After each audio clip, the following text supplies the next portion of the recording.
दक्षिण भारत की तरफ चलते हैं, जहां राहुल जी भी बहुत दिलचस्पी से इंतजार कर रहे हैं कि दक्षिण भारत में बीजेपी कैसा परफॉर्म करेगी। तो राहुल सर, सबसे पहले मैं दिखाता हूं स्टेटस और उसके बाद आप ही जवाब दीजिएगा कि कितने सेटिस्फाइड है। दक्षिण भारत में कर्नाटका, तेलंगाना, कर्नाटका से शुरू कर रहे हैं 28, बीजेपी 16 यहां पर बीजेपी के पास है, जेडीएस के पास 2 और कांग्रेस के पास 10। बीजेपी को कर्नाटका में नुकसान होता हुआ दिख रहा है।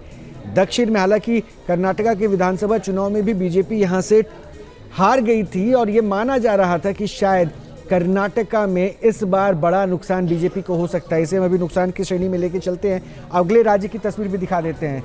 तो तमिलनाडु की तस्वीर आपके सामने, हालांकि यहां भारतीय जनता पार्टी को बहुत ज्यादा उम्मीद नहीं थी, लेकिन इस बीच जो तस्वीर है वो आपके सामने। एक बार फिर हम जरा आंकड़े दिखाते हैं तमिलनाडु में भारतीय जनता पार्टी का जो पूरा गठबंधन है उसमें बीजेपी को 2, डीएमके को 36 सीटें यहां पर मिलती नजर आ रही हैं और अन्य के खाते में 1 सीट। तमिलनाडु में कुल 39 सीटें हैं और कर्नाटक की तस्वीर भी हमने आपको दिखाई थी, जहां पर भारतीय जनता पार्टी को नुकसान हो रहा है 2019 के मुकाबले। तो तमिलनाडु में वही दल डीएमके, जिसकी कांग्रेस पार्टी बी टीम है, वो यहां पर बढ़त बनाए हुए बीजेपी के मुकाबले नजर आ रहा है। एक और राज्य रोहित, आंध्र प्रदेश। बिल्कुल, आंध्र प्रदेश का भी आंकड़ा दिखा है, लेकिन तमिलनाडु की बात चूंकि आपने की थी अनुराग, उसमें 1 पॉइंट का अन्नामलाई का जादू चला क्या, बीजेपी ने खाता खोल लिया 2 सीटों के साथ। आंध्र प्रदेश में टीडीपी के साथ गठबंधन बीजेपी प्लस 19 और वाईएसआरसीपी 6।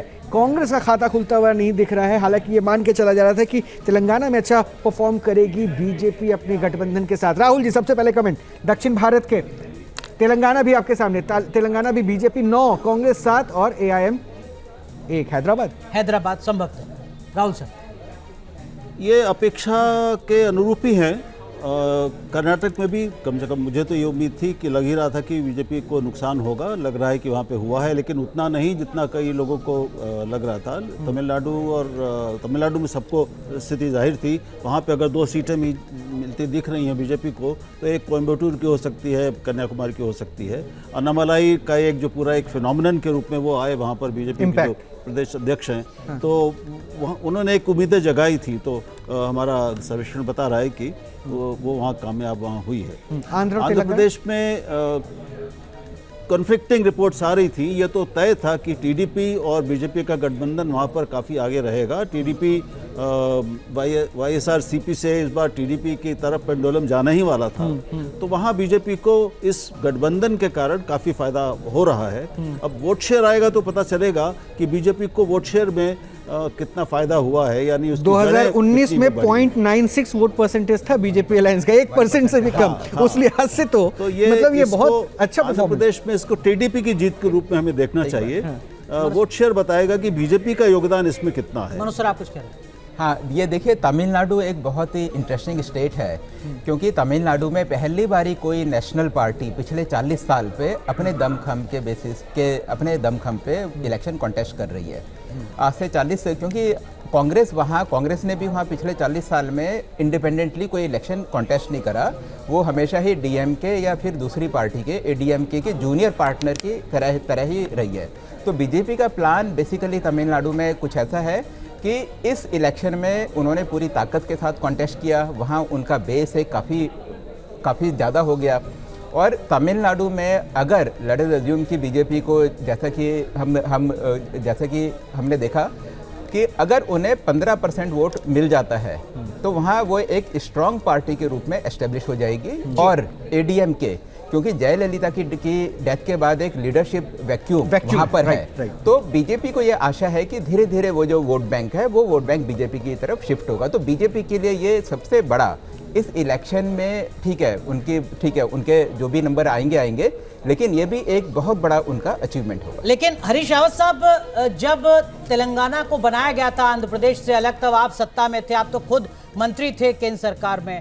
आपको नहीं लगता कि आंध्र प्रदेश वो राज्य जो परंपरागत कांग्रेस का ही राज्य था, वो आपने प्लेट में सजाकर दे दिया बाकी रूलिंग पार्टीज को, और अब देखिए आप यहाँ खाता तक नहीं खोल पा रहे आंध्र प्रदेश में? कमी कहाँ रह गई? देखिए, हमने तेलंगाना की जनता की जो मनोभावना थी उसका सम्मान किया और हम उसमें परिणाम जानते थे इस बात की जो है। और लेकिन जिस तरीके से अब वहाँ चीज़ें होती हुई दिखाई दे रही हैं, डेवलप होती हुई, मुझे नहीं लगता है कि आगे बहुत दिनों तक ये स्थिति बनी रहेगी और हम वहाँ रिगेन करेंगे।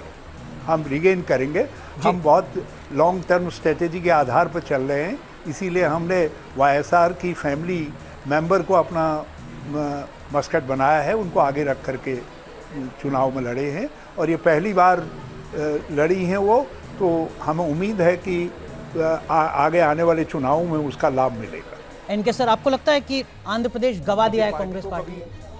हाँ बिल्कुल, आपने जो कहा कि थाली में सजा के दे दिया है, नहीं, आंध्र प्रदेश फिर भी मुझे उम्मीद है हम जगन से ज्यादा सीटों पर जीतेंगे। 2019 में भी जीरो ही था, 1.29% इनका वोट शेयर था कांग्रेस का। तो अनप्रिडिक्टेबल क्या हो जाएगा, मैं सिंह साहब वो जरा समझा दीजिए। नहीं, अगर अनप्रेडिक्टेबल होगा तो वो शिफ्ट जो वोट होगा, वाईएसआर कहाँ का प्रोडक्ट है, कांग्रेस का ही तो प्रोडक्ट है ना, लेकिन उसका जो वोट शिफ्ट होगा वो टीडीपी में जाएगा, वो कांग्रेस में नहीं आ रहा है। मतलब कि जो बड़ी पार्टी थी जिसका एक प्रोडक्ट था वाईएसआर, वो अगर हट भी रहा है तो उसके वोटर्स जा रहे हैं टीडीपी के पास। ये कांग्रेस के लिए एक असफलता मानी जा सकती है। और यही नहीं, कई राज्यों में जहां ये बहुत, जैसे कि हम गुजरात लेते हैं जी, क्या वजह है कि गुजरात में एक जमाने में नेक एंड नेक रहता था और 2% के डिफरेंस पे चुनाव वहां पे जीता या हारा जाता था। आज ये गैप, अब जैसा मनोज जी ने भी बताया कि जो सबसे कम मार्जिन से जहां पे पिछले चुनाव में जीता था, बीजेपी जीती थी, वो मार्जिन 12% था, कई जगह 30%, 40% तक मार्जिन गया है।